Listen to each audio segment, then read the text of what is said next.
Hi guys, இனி நம்ம பார்க்க போகிற வீடியோ எதை பற்றினா சோலார் லைனில் மொத்தமாக 4 ரூம் ஸ்டோனை காட்டியிருப்பாங்க. அந்த ரூம் ஸ்டோனோட பவர்ஸ் அண்ட் எபிலிட்டிஸை பற்றி பார்க்கலாம் வாங்க.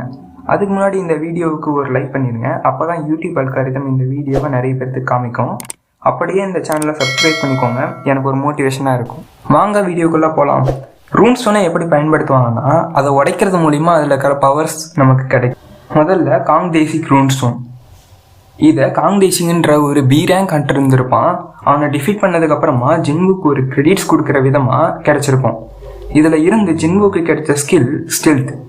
இதை யூஸ் பண்ணும்பொழுது ஜின்வுவால் யார் கண்ணுக்கும் தெரியாமல் மறைய முடியும். ஆனால் இதை பயன்படுத்துறதுக்கு 200 மானா தேவைப்படும். ஒவ்வொரு மானாவையும் ஒரு செகண்டுக்கு தான் பயன்படுத்த முடியும். மூணாவதா ஈகிரிஸ் ரூம் ஸ்டோன். இந்த ரூம் ஸ்டோன் ஈகிரிஸை தோக்கடிச்சதுக்கு அப்புறமா ஜின்வுக்கு கிடைச்சிருக்கும்.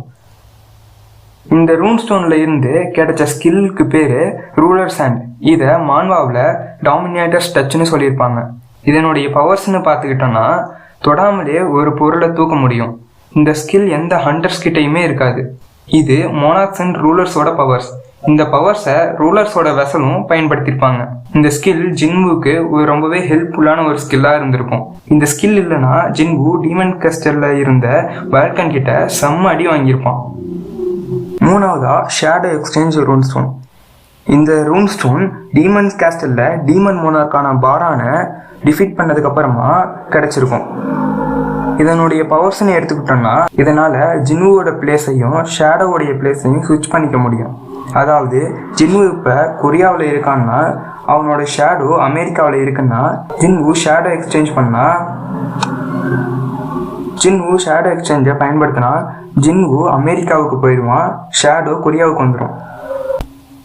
இந்த ஸ்கில் முதல்ல 3 ஹவர்ஸுக்கு ஒன்ஸ் தான் யூஸ் பண்ணுற மாதிரி இருந்திருக்கும். அப்புறம் ஜின்வுக்கு முழு ஷேடோ மோனார்க் பவரும் அன்லாக் ஆன உடனே டைம் லிமிட்டே இருந்திருக்காது. இந்த ஸ்கில்லுக்கு டிஸ்டன்ஸ் லிமிட்ன்றதே இல்லை. ஆனால் பேரியர் யூஸ் பண்ணியோ இல்லை ஏதாவது செஞ்சோ ஜின்வு அவனுடைய ஷேடோவுக்கும் இருக்க கனெக்ஷனை கட் பண்ணால் ஜின்வுவால் ஷேடோ எக்ஸ்சேஞ்ச் பண்ண முடியாது. ஓகே, லாஸ்ட் அண்ட் ஃபைனலாக இருக்க ரூன் ஸ்டோன் காமிஸ் ரூன் ஸ்டோன்.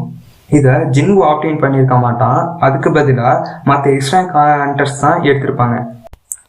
அமெரிக்காவில் அப்பியரான எஸ்ரேங்க் டஞ்சனை ரைட் பண்ணியிருப்பாங்க. அப்போது அந்த டஞ்சனுடைய பாஸான காமிஸ் டிராகன் கூட சண்டை போட்டு அந்த டிராகனை டிஃபீட் பண்ணி இந்த ரூன் ஸ்டோனை எடுத்திருப்பாங்க. இந்த ரூம் ஸ்டோன் ஜின்வுக்கு எப்படி கிடைச்சிருக்குன்னு பார்த்தா, ஜின்வுக்கு ஃபுல் பவர் அன்லாக் ஆன வாட்டி அவன் டிராகன் மோனார் கூட ஃபைட் பண்ண வேண்டியதாக இருந்திருக்கும். அதுக்காக அமெரிக்கன் அண்டர்ஸ் பீரோ கிட்ட இருந்த காமிஸ் ரூம் ஸ்டோன் கேட்டு யூஸ் பண்ணியிருப்பான். இதில் இருந்து ஜின்வுக்கு கிடைச்ச ஸ்கில்லுக்கு பேர் டிராகன் ஃபியர். இந்த ஸ்கில் யூஸ் பண்ணால் ஜின்வை விட பவர் ஸ்லோவாக இருக்கிறவங்க பயத்தில் உறைஞ்சு போயிடுவாங்க, அதாவது ஃப்ரீஸ் ஆகிடுவாங்க. இந்த ஸ்கில்லை டிராகன் மோனார்க்குடைய படைக்கு எதிராக பயன்படுத்தியிருப்பான். அப்போது மொனார்க் ஆஃப் யோகமன் ஃப்ரீஸ் ஆகிருப்பான். ஜின்வுகிட்ட இருக்க ஒரு பவர்ஃபுல்லான ஸ்கில்னா தாராளமாக இந்த ஸ்கில்லை சொல்லலாம். இந்த மாதிரி அடுத்து என்ன கண்டென்ட் போடலான்னு கமெண்ட்டில் சொல்லுங்கள். மறக்காமல் லைக் அண்ட் சப்ஸ்கிரைப் பண்ணிக்கோங்க. நன்றி.